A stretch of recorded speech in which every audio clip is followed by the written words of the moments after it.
Hello, welcome back to Aussie English with Alex. Today I want to talk a little bit about my immigration journey to Australia. So I recently got my PR granted a couple of days ago, and it's been overall just over 6 years. So I would say it took me around 6 years to get my PR as a chef in Australia. In today's video, just as a disclaimer, I'm not going to talk about my school tuition fees and the student visa fees, but I will talk about the fees from the graduate visa after the graduation. So let me talk about my journey in Australia in a chronological order. So in 2018 September, I came to Australia and I went straight to a language school and I did a university pathway course.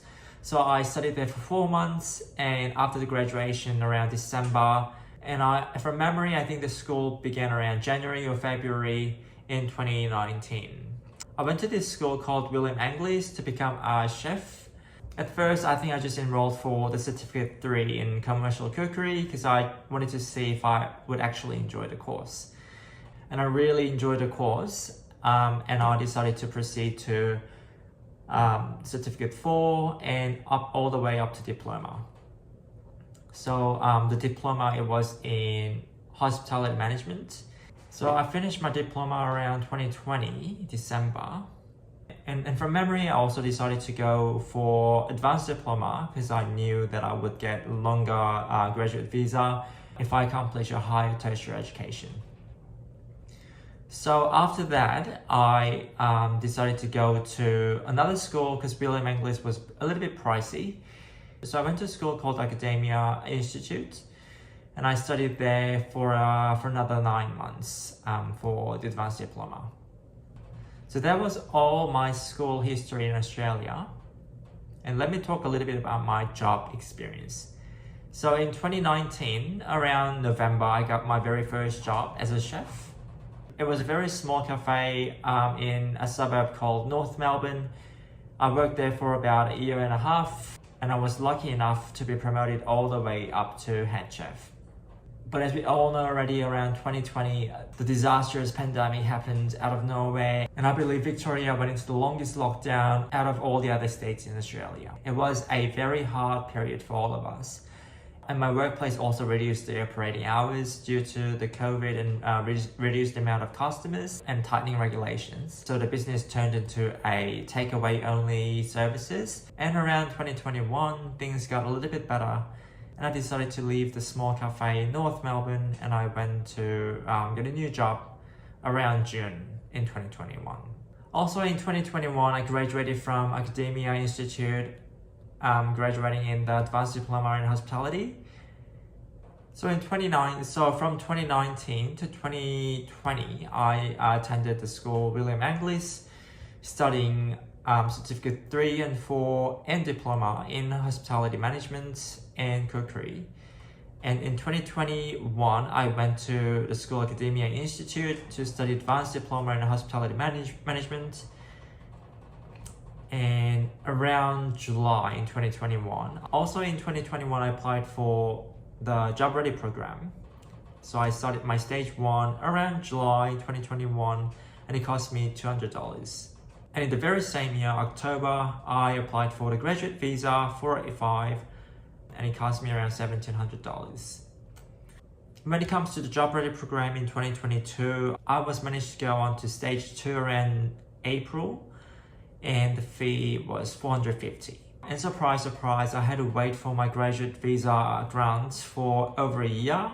It took me exactly a year and 2 months. And then my graduate visa got approved around December in 2022. Also in 2022, around November, I took my very first IELTS exam.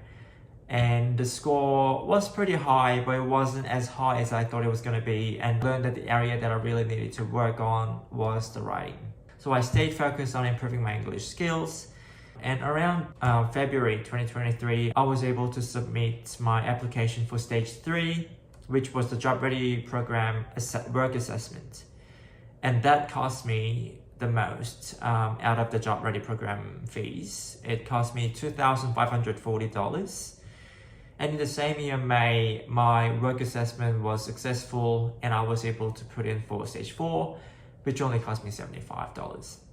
And around June again 2023, I went in for the IELTS once again, and I got all the scores that I needed for the 189 and 190 point-based pathways. And right after that, actually my parents suggested doing CCL just to secure extra 5 points. I hadn't really thought about it before then, but it really intrigued me as well. And I thought I should be really ready if the opportunity does come my way, you know. So I studied for CCL for 4 to 5 months, and I sat the exam in the same year, 2023, around November, yeah. And I just scraped the pass, thankfully. And the exam itself cost me $814. And into 2024, I was still working at High Ground. I know it was a very long time for me, and I worked my way all the way up to sous chef there. And around July, I finally decided to leave the place. By the time, I was also kind of losing my hope for 189 and 190, because I heard less and less chefs are getting invited via those two pathways from the government. But thankfully and miraculously, I got my invitation around November 2024. And when I got my graduate visa in 2022, I got for 2 years. Thanks to COVID, the government decided to give out the extra longer graduate visa for the students who actually managed to stay back and through their time in Australia. So that time my visa is supposed to expire in December, and I got my invitation in November, a month before the expiry date. So I submitted my application for 189 straight away in November, which cost me $4,800. In 2025 February, and I finally got my 189 visa granted. So now I'll focus a little bit more about all the fees and cost. First of all, Job Ready program cost me around $3,265 overall.